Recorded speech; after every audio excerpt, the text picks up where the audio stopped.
Welcome to the fourth Marathon des Alpes-Maritimes Nice-Cannes, one of the great occasions in French sport. In fact, now the second biggest marathon in France, of course, to the Paris Marathon.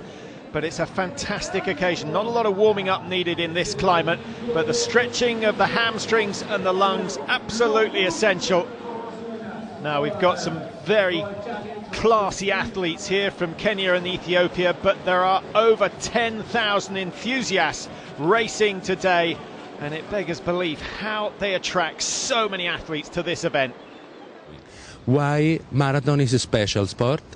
Marathon is a sport, if you think for a minute, marathon is a sport that you win just if you finish it. It's the only sport. So the people running a marathon, they satisfy their needs of moving, their needs of feel better, their need of think positive, but as well each one of us has a small competitive soul inside, and maybe the marathon satisfies this as well. I made it, I finished it. Well, that is certainly the case, that the majority just aim to finish, and there's a pretty stiff cut-off at 6 hours. The Deputy Mayor of Cannes is racing. He'll want to save face and make sure he slips in inside that 6 hour mark. These men at the front of the line, well, they're looking for something just over 2 hours. We have 17 athletes from either Kenya or Ethiopia, and it wouldn't be unknown for them to occupy the top 17 places. They have set off at an incredible pace. Those at the back of the field are going to take some 15 minutes before they even cross the start line. Many will get overexcited and set off too fast. Many will find there are too many people to go too fast, and they'll have to wait until the field spreads out before they can stretch their legs. All the way along the French Riviera, they go past 25 beaches in all, and they'll probably want to stop on each and every one. Beautiful sun early in the morning, an 8 o'clock start in the morning. Many have been up since 5 o'clock, making sure they have the fuel on board. And already a good pace being set. Pace setters, of course, brought into an event of this magnitude. James Turi, it is, leading the way with the dark sock on that left leg. And he'll be aiming for something around 65 minutes at the halfway stage, maybe even a little bit quicker. There's the French champion, Chorin. What can he do today? He's certainly not tempted to go with the Kenyans and Ethiopians in the early stages. Tall figure with the light blue vest on, looking good. The long strider Turi, it is, setting the pace for all these men. They look very comfortable at the moment, but so they should. The man who looks as though he hasn't got any shorts on is Kanda.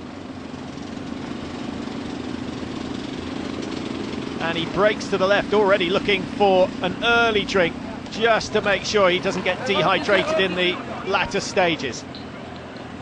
The red shirt of Kanda. One little sip and that will be enough. Well, some of the big names we're looking out for, the likes of Helu Shume, who was third last year. He's wearing bib number 1003.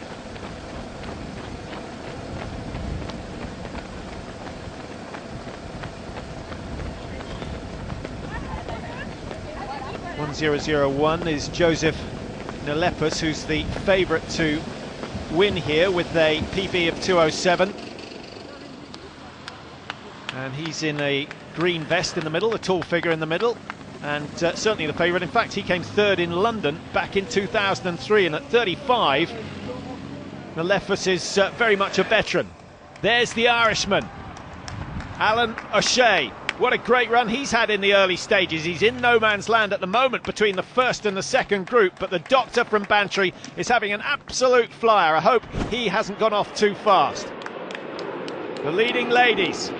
Well, we've got a few talented women in the field today, and Hachette Dido doesn't seem to have made it into the leading group. Tiame Shume is there, and we also have Gadise Fita with the white shirt on, a youngster, but already has a PB of 2:39. The leading three women clocking 3:25 for each kilometre so far, almost twice the speed of those at the back of the field.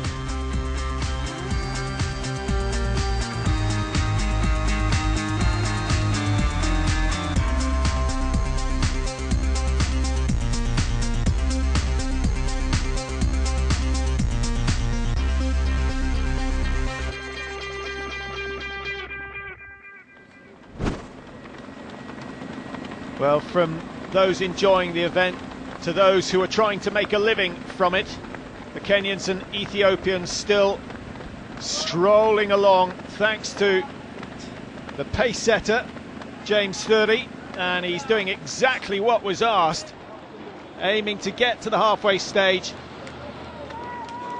at just over, or just under 65, I think they were after. And it looks to be pretty accurate pacing at the moment. Lucas Kanda there in the red shirt with not tucked into the shorts. Also up the front of the field, we have Lima Fayisa in yellow, wearing 1009. And he'll certainly be hoping to get on the podium today. He's got the sort of caliber required. 1001 at the back of that leading group. He is the favourite in that lime green shirt. Alan O'Shea still going very, very well. He's only 3 weeks since his last marathon in Dublin, and he's certainly setting a stiffer pace than he did there. Also won in Cork earlier on in the summer. 14:15, and he's found himself on his own at the moment, but Gilles Mas may team up. He's not far away from the French champion Albin Charin, who's wearing bib number 2. Interesting to see that none of the French tempted to go with the Africans up the front. First marathon ever for Lucas Kanda, but he's the fastest over the half marathon distance with a PB of 61. Back with the ladies, and Tiame Shumier there with the red shirt, light blue shorts, just ahead of Gadise Fito. Those two going well, and the taller figure of Tola Tesfaye. She's ranked number 4 in the field with her PB of 2:37.20, but doesn't look to me to be running too fluently, just a little bit heavy on the legs.